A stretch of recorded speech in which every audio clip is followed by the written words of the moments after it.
ध्वजा। ऐसा ब्राह्मण जो होठर चपर चपर करके भोजन करता है, जिसके होठों में से आवाज आती है भोजन करते समय, ऐसा ब्राह्मण श्राद्ध कर्म में भोजन करने का अधिकारी नहीं है। बहुत लोगों को चपर चपर चपर चपर होता रहता है, पता भी नहीं लगे बगल वाले को कि ब्राह्मण देव बगल में भोजन कर रहे हैं। यश सूकर वधुक्ते यथा पाठ तलत भजानंद पितरो यस्सा बाम सुमनुष्यते। परोसने वाले को चाहिए कि बाम भाग से कभी न परोसे, नहीं तो श्राद्ध का अन्न पितर स्वीकार नहीं करते। या आप जो परोसने वाले हैं, वो वर्णन है कि बाएं हाथ पर भी लेकर के दाएं हाथ से न परोसें। सामान है वो पूरा पात्र में ही होना चाहिए।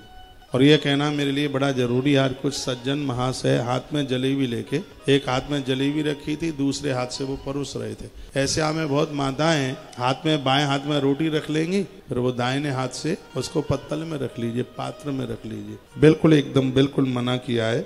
कहा गया यश्च पाणी तलित ध्वज। वर्णन है जो ब्राह्मण बाएं हाथ से भोजन करता है, परोसने वाला बाएं हाथ से परोसता है, तो वहां पर पितर भोजन नहीं करते, वो वापस लौट जाते। मेरे सामने ग्रंथ रखा है, उसी में से मैं बोल रहा हूँ। ये भोजन कराने वाले और भोजन करने वाले दोनों के लिए कहा गया है। जीमते समय होठों में से बिल्कुल आवाज ना आवे, और परोसने वाले भी दाहिने हाथ से परोसें, और जीमने वाले भी दाहिने हाथ से ही जीमें। वर्णन किया गया है कि श्राद्ध का बचा हुआ दोपहर का भोजन रात्रि को घर की नारी ना करे।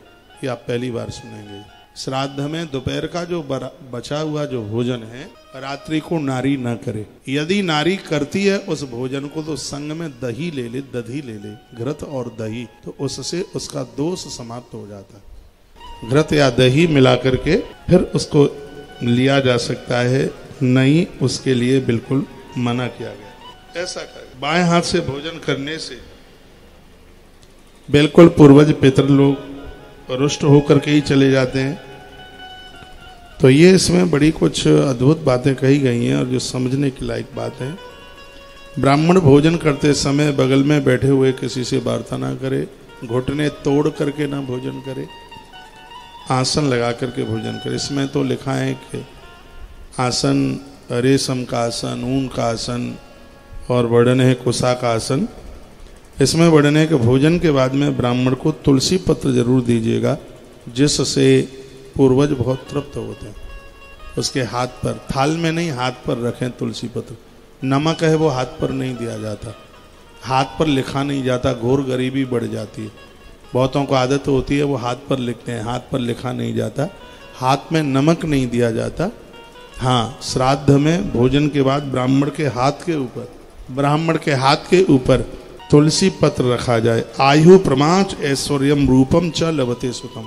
वर्णन है कि श्राद्ध में आप ब्राह्मण को तुलसी पत्र देंगे, इससे आयु बढ़ेगी, इससे रूप बढ़ेगा, और इससे संतान में वृद्धि होगी। इतनी बड़ी महिमा है। उपवीतम तो यो दध्यात्। जो श्राद्ध में ब्राह्मण को जनेऊ देते हैं उनका धर्म बढ़ता है।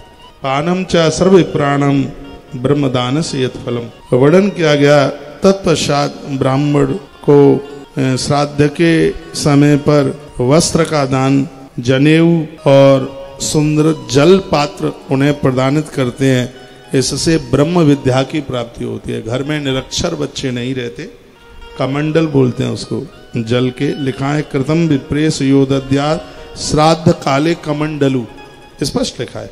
मदक्षीर स्रवाधेनु दातारामुपतिष्ठति। उसमें शहद भरकर, या उसमें क्षीर कहते हैं दूध को, दूध भरकर, या उसमें चावल भर करके यदि ये दान में दिया जाता है तो कमंडल दान की बड़ी महिमा है। यह ब्रह्म विद्या को प्राप्त करा दे, ये निरक्षर नहीं रहने दे घर में, इतनी बड़ी महिमा है। चक्राविदम तो यो दद्या श्राद्ध काले कमंडलु धेनुम सलभते दिव्याम पयोदा काम्य दोही नाम। वर्णन किया गया है गैया के दोहने के लिए, गाय को दोहने के लिए जो पात्र देता है, जिसमें गैया का दूध दुहा जाए, ऐसे लोग वैतरणी को पार कर जाते हैं। श्राद्ध काल में इन सब चीजों की बहुत बड़ी महिमा अपने आप में बताइए।